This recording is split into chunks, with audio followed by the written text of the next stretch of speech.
Namaskar.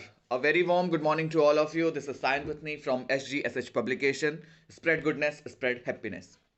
आज के इस सेगमेंट में हमारे साथ मौजूद हैं डॉक्टर ब्रजेश महादेव सर, जिनकी हाल ही में एक पुस्तक प्रकाशित हुई है हमारे पब्लिकेशन के साथ, जिसका नाम है महादेव प्रयास। मैं सर्वप्रथम डॉक्टर ब्रजेश महादेव सर को बहुत बहुत शुभकामनाएं अर्पित करना चाहूँगा कि उनकी जो पुस्तक है वो हमारे पब्लिकेशन के साथ प्रकाशित हुई है। सर, बहुत बहुत शुभकामनाएं। धन्यवाद सर। जी सर, बहुत बहुत स्वागत है आपका आज के इस सेगमेंट में, जहाँ पे हम विभिन्न साहित्यकारों से, विभिन्न लेखकों से, विभिन्न कवियों से हम मुलाकात करते हैं, हम उनके बारे में जानते हैं। आपका बहुत बहुत स्वागत है सर। सर जी सर, इससे बड़ा पहले अच्छा कि लगा। जी जी सर। और आप जैसे आर्थर, आप जैसे प्रकाशक नए लेखकों को, नए आर्थरों को जोड़कर एक उनका हौसला भी बढ़ाते हैं और साथ ही जो है उन्हें लिखने के लिए प्रेरित भी करते हैं। उनकी जो एक सोच है कि हम लिखेंगे तो हमारी भी कहीं छपेगी। मैं समझता हूं कि आप वास्तव में निःशुल्क प्रकाशन करते हैं नए लेखकों की रचनाओं को। 1000 पर 2000 रुपए बहुत मायने नहीं रखते हैं आज के डेट में। यह आपकी निःशुल्क सेवा है जो नए लेखकों को प्रेरित करती है कि नहीं, हमें लिखना चाहिए। जी सर, धन्यवाद सर। आपके इसी प्रकार के आशीर्वाद के लिए ही हम सदैव तत्पर हैं, और हमेशा हमारा यही एक प्रयास रहता है कि जितना हो सके हम अच्छाइयाँ फैलाएं, हम खुशियाँ फैलाएं। जी जी जी जी। जी और आपका यह प्रयास हमको लगता है नए लेखकों को एक समूह में जोड़ेगा, एक ग्रुप में जोड़ेगा, जो कलम उठाने के लिए मजबूर भी होंगे, और जो उठा लिए हैं, डायरी में कहीं कोने में पड़ी हुई है, उनको लगता है कि छप नहीं पाएगी, उसके लिए आप कमर कसे हैं।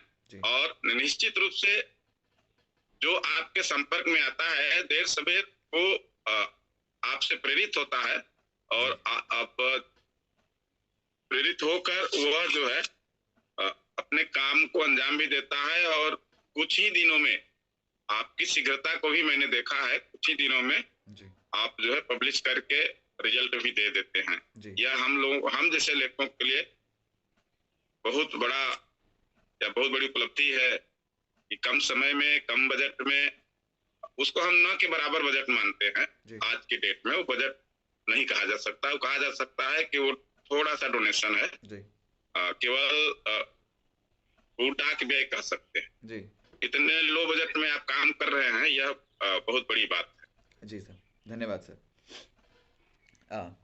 सर, आज का सेगमेंट शुरू करने से पहले, आज की आपकी पुस्तक के विषय में चर्चा करने से पहले, हमारे जो दर्शक हैं और मैं भी स्वयं कुछ बहुत आपके बारे में जानना चाहेंगे, आपका परिचय जानना चाहेंगे सर। मैं डॉक्टर ब्रजेश महादेव मूलतः उत्तर प्रदेश के जनपद सोनभद्र का रहने वाला हूँ। जी और लेखन में मैं बहुत पुराना नहीं हूँ। अभी 1 दशक पहले से लिखना शुरू किया हूँ। जी और फिलहाल छोटी मोटी 1 दर्जन से अधिक पुस्तकें प्रकाशित भी हुई हैं आप जैसे प्रकाशकों के सहयोग से। जी और मैं एक साधारण यानी सामान्य आदमी हूँ। जी लिखने का प्रयास करता हूँ, तो कि हमारे पास आसपास जो भी है, जो हमें लगता है कि यह लिखना चाहिए, जी वो मैं लिखता हूँ। और अभी फिलहाल साहित्यिक पत्रिका का ऑनलाइन संपादन भी कर रहा हूँ। जी और बेसिक शिक्षा परिषद में एक शिक्षक। जी तो इस तरह से शिक्षक होने के नाते कलम पकड़ा हूँ और गद्य और पद्य विधा में लिखने का प्रयास कर रहा हूँ। जी और आप जैसे लोगों से प्रेरणा मिलती है, तो लगता है कि मुझे लिखते रहना चाहिए। जी सर। जी, बहुत सुंदर सर। बिल्कुल ऐसा ही होना चाहिए कि हम अपने जो विचार हैं, मन के जो भाव हैं, उन्हें कलम के माध्यम से हम कागज़ के पन्नों पर उतारें, और जो सामान्य जनमानस है, जो हमारे श्रोतागण हैं, उन तक आपकी बात पहुंचे। यही हमारी कामना और यही हमारी इच्छा भी है। सर, आते हैं आपकी पुस्तक की ओर को, तो जब पुस्तक का शीर्षक ही अपने आप में बड़ा ही रोचक और दिलचस्प है, महादेव प्रयास।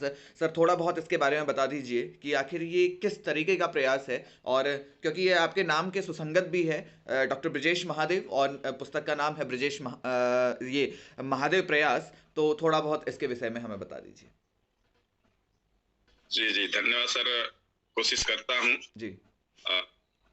जैसा कि आप अनुभव भी कर रहे हैं कि मेरे नाम के अनुरूप शीर्षक भी है जी। महादेव प्रयास, तो जी। निश्चित रूप से वह प्रयास महादेव का ही होगा जो पुस्तक में दिख रहा। जी।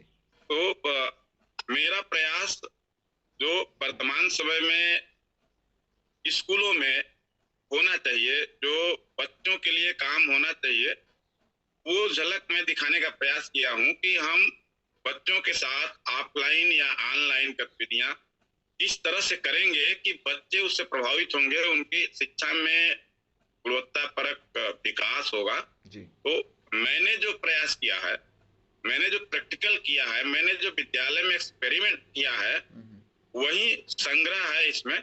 वो कोरोना काल में बहुत ढेर सारी, आपने भी अनुभव किया है कि कोरोना काल में विद्यालय बंद थे, तो हर विभाग या हर शिक्षक अपने स्तर से कुछ न कुछ प्रयोग किया है। जी। तो मैं कोरोना काल से पहले भी और कोरोना काल के समय भी और कोरोना काल के बाद, यानी अब भी पुस्तक छपने से पहले जितना भी प्रयास मैंने किया था बच्चों के लिए, वो उसी प्रयास का संकलन इस पुस्तक में है। जी। जी सर। अच्छा, ठीक, बिल्कुल, बहुत सुंदर सर, कि जिस तरीके से ये आपका जो एक पेशा है, हम कह सकते हैं, एक ये जो अनुभव है आपका शैक्षिक जगत में, और वहाँ से फिर जिस तरीके के आपने अनुभव को पिरोकर ये पुस्तक का प्रकाशन किया है, ये अपने आप में काबिल तारीफ है सर। कोशिश यही है सर कि इससे हमारे अन्य शिक्षक बंधु या अन्य छात्र प्रेरित हों जी। और उसका लाभ उठाएं और उस तरह से करने का प्रयास करें ताकि बच्चे भी लाभान्वित हो। जी।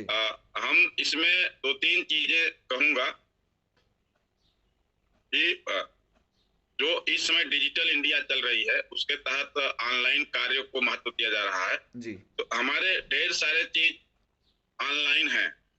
जैसे आपने भी मैसेज भेजा होगा, तो कई लिंक हमारी आपके पास पहुंच गई होंगी। जी। वो भी हमारे इस महादेव प्रयास का एक उदाहरण है। जी। कि वो मोबाइल क्लास, उसका मैंने नाम दिया है कि मेरा मोबाइल क्लास है। जी। आप जब चाहे, जहां चाहे, जितने बजे चाहे, आप हमसे शिक्षा ले सकते हैं। जो भी हमारे मोबाइल में फीड है वो आपके पास चला जाएगा। आप उसका अध्ययन करें, मनन करें, और वो उसमें जो भी बताए गए हैं उसके अनुसार आप अध्ययन करेंगे तो हो सकता है कि कुछ न कुछ आपको विषय सामग्री आपके लायक मिल जाएगी। तो इस तरह से जो है ऑनलाइन गतिविधि, ऑफलाइन गतिविधि, जब बच्चों को प्लेग्राउंड में क्या करना चाहिए या क्लास में क्या करना चाहिए, वो सब सारे संकलन मैंने महादेव प्रयास में करने का प्रयास किया है।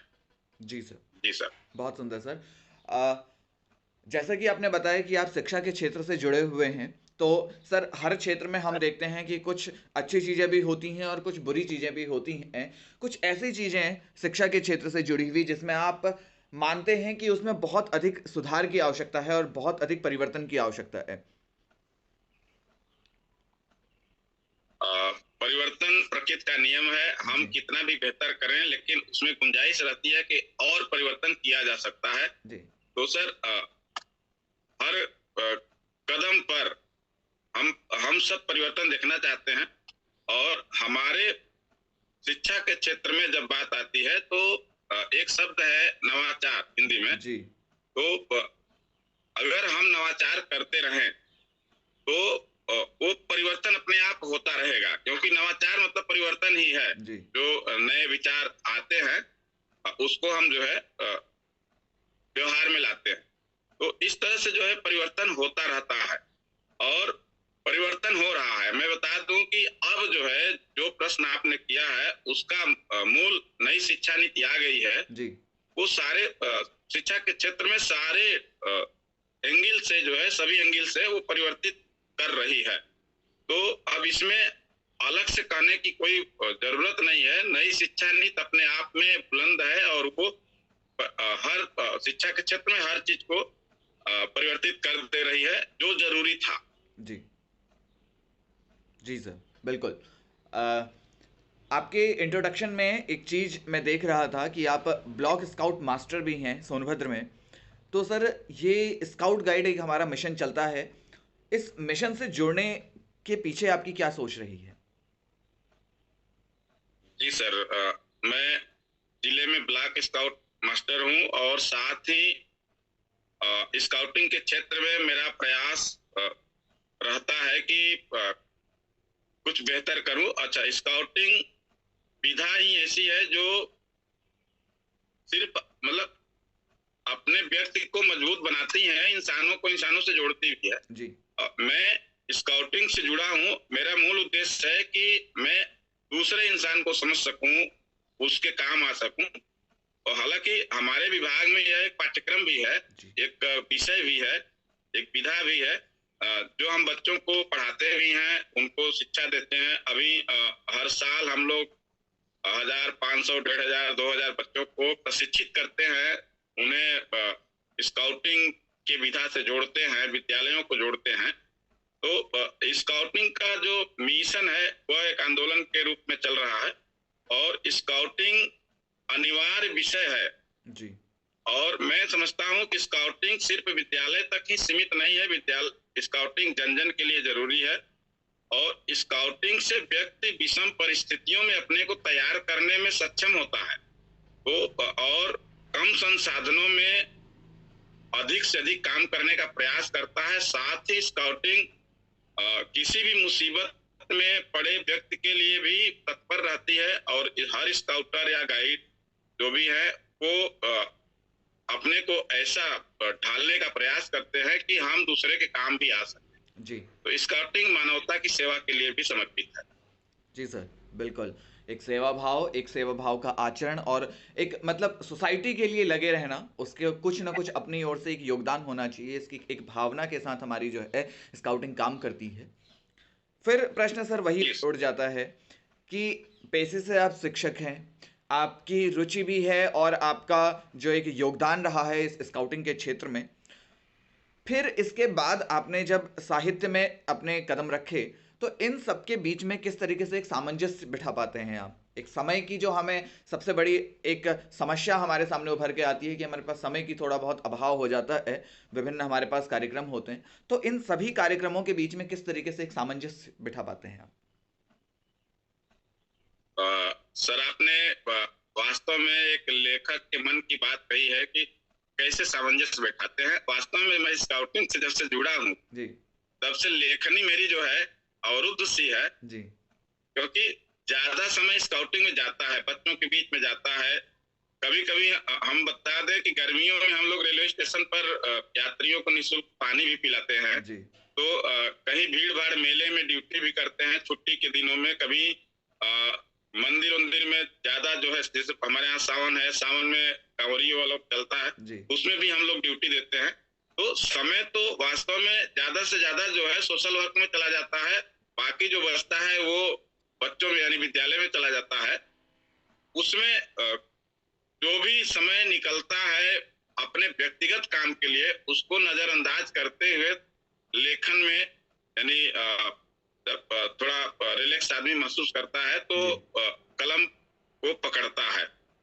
फिलहाल इसी समय में 24 घंटे में ही हमें सब काम करने हैं। जी तो थोड़ा थोड़ा प्रभावित तो एक दूसरे से सब होता है, हर काम होता है, क्योंकि जब हम एक काम करेंगे तो पूरे मनोयोग से करेंगे जी और जब 2-3 काम होंगे तो सबके लिए समय बांटना पड़ेगा। तो जी टाइम टेबल बनाकर काम करते हैं कि ये काम इस महीने में हमें इतना शेड्यूल मिला है काम करने का, उसमें हम कितना समय या कितना किधर व्यय करेंगे। जी तो इस हिसाब से मैनेज करना पड़ता है, उसी हिसाब से चल रहा है। जी मैं एक चीज और कहना चाहूंगा कि लेखन के लिए जरूरी नहीं है कि तुरंत बैठिए तुरंत लिखिए, ऐसा नहीं है। उसके लिए मंथन मनन कभी कभी सप्ताह भर का समय लग जाता है जी मूड बनाने में कि अब लिखना है, अब लिखना है, अब लिखना है, ये चीज लिखनी है। तो समय निकाला जाता है उसके लिए जो है। सामंजस्य बनाना पड़ता है। जी बिल्कुल, बिल्कुल। मेरे हिसाब से डॉक्टर ब्रजेश महादेव सर की ये बात सभी युवा वर्ग को, खास तौर पर युवा वर्ग को ये जाननी होगी, ये समझनी होगी कि जिस प्रकार से वो अध्ययन के क्षेत्र में हो या किसी भी क्षेत्र में जो समय का हवाला देते हैं समय समय पर कि हमारे पास इस समय का अभाव है, हम समय टाइम मैनेजमेंट नहीं हो पा रहा है, तो सर से उन्हें ये सीख लेनी चाहिए कि किस तरीके से समय के साथ सामंजस्य बिठाना पड़ता है। समय सबके लिए समान गति से चलता है, समय सबके लिए समान अमाउंट देता है, लेकिन उसके बीच में हम विविध कार्यों को कर सकते हैं, लेकिन उनके बीच में एक प्रॉपर जो है हमें सामंजस्य बिठाना पड़ता है। ये सीख हमें डॉक्टर ब्रजेश महादेव से लेनी चाहिए। सर बहुत सुंदर बातचीत हुई आज आपके साथ, बहुत ज्ञानवर्धक बातें भी हुई और बहुत कुछ जानने को मिला आपसे। बहुत बहुत धन्यवाद सर आपका हमसे जुड़ने के लिए। धन्यवाद सर। मैं अपनी पुस्तक भी दिखाना चाहूंगा जी जो आपके सहयोग से प्रकाशित हुई है। जी सर। और मैं चाहूंगा कि एक बार इसकी लिंक हमको फिर से सर शेयर कर देंगे। हालांकि हमारे पास है, मैं अपने सभी मित्रों को शेयर किया हूँ। जी सर। और कुछ लोगों ने फोन करके बताया कि मैं मंगाया हूँ, मैं बुक किया हूँ, मैं इसको देखूंगा और मैं ऐसा करूंगा। जी तो मैं अपने सभी शुभचिंतकों और सभी दर्शकों से निवेदन करूंगा कि एक बार अगर आप शिक्षा के क्षेत्र में नहीं भी हैं जी तो एक बार महादेव प्रयास पढ़िए। हो सकता है कि आप अपने घर में ही बच्चों को इस प्रयास से लाभान्वित कर सकें। जी सर। बहुत बहुत धन्यवाद सर। जी सर। मैं एक बार पुनः हमारे सभी दर्शकों से विनम्र अनुरोध करूंगा कि डॉक्टर ब्रजेश महादेव सर की जो पुस्तक है वो हमारे वेब स्टोर SGSH के वेब स्टोर और साथ ही साथ अमेजन वेब स्टोर पर भी लाइव हो चुकी है। आप वहां पे जाइए, इस पुस्तक को पढ़िए, इस पुस्तक के बारे में जानिए। इस पुस्तक के द्वारा डॉक्टर ब्रजेश महादेव ने क्या अपने विचार आपके सामने रखे हैं और किस तरीके से आप उससे लाभान्वित हो सकते हैं। इस पुस्तक पर अपना प्रेम और अपना आशीर्वाद दोनों बरकरार रखिए। इन्हीं सब शुभेच्छाओं के साथ आप सभी से फिर मुलाकात होगी। Spread goodness, spread happiness. धन्यवाद, नमस्कार। नमस्कार सर। जी, जय हिंद। जय हिंद।